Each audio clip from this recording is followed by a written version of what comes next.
Assalamualaikum warahmatullahi wabarakatuh. Pada kesempatan kali ini, saya akan menjelaskan materi terkait pertumbuhan bakteri.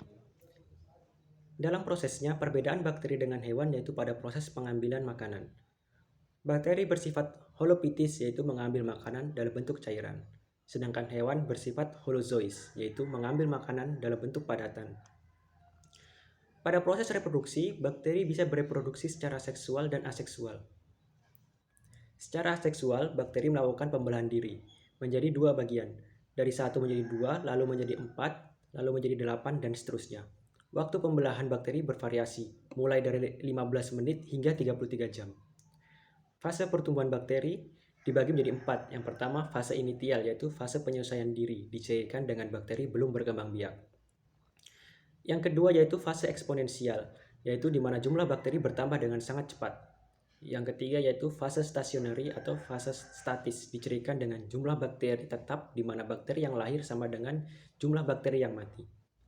Lalu yang keempat yaitu fase deklinasi, yaitu jumlah bakteri berkurang sangat banyak disebabkan jumlah makanan yang semakin sedikit dan terjadinya persaingan dalam memperebutkan sumber makanan.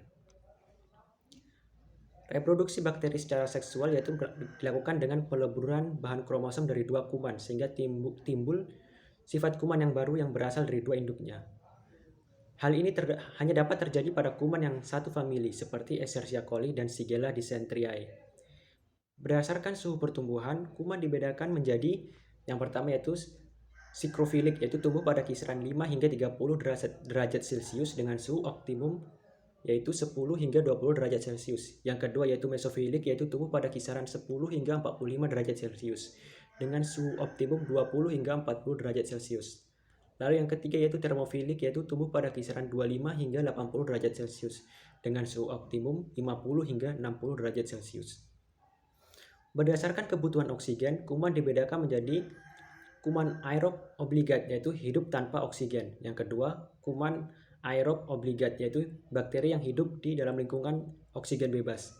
Yang ketiga yaitu kuman fakultatif aerob, yaitu bakteri yang hidup dalam lingkungan baik yang mengandung oksigen bebas ataupun tidak. Berdasarkan keasaman atau pH, bakteri menyukai keasaman netral yaitu pada pH 7 atau sedikit basah 7,2 hingga 7,4, tetapi pada umumnya hidup pada pH 6,5 hingga 7,5. Berdasarkan nutrisi, bakteri dibedakan menjadi yang pertama bakteri autotrof, yaitu bakteri yang dapat menggunakan karbon dioksida sebagai sumber karbonnya bagi pertumbuhan dan sintesis metabolisme tubuhnya.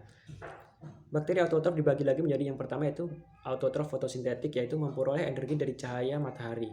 Lalu autotrof kemosintetik, yaitu memperoleh energi dari oksidasi substrat inorganik seperti besi, sulfur, NH3, dan NO2. Lalu yang kedua yaitu bakteri heterotrof, yaitu bakteri yang hanya dapat menggunakan senyawa organik karbohidrat sebagai sumber karbonnya. Sekian materi yang dapat saya sampaikan, lebih dan kurangnya mohon dimaafkan. Wassalamualaikum warahmatullahi wabarakatuh.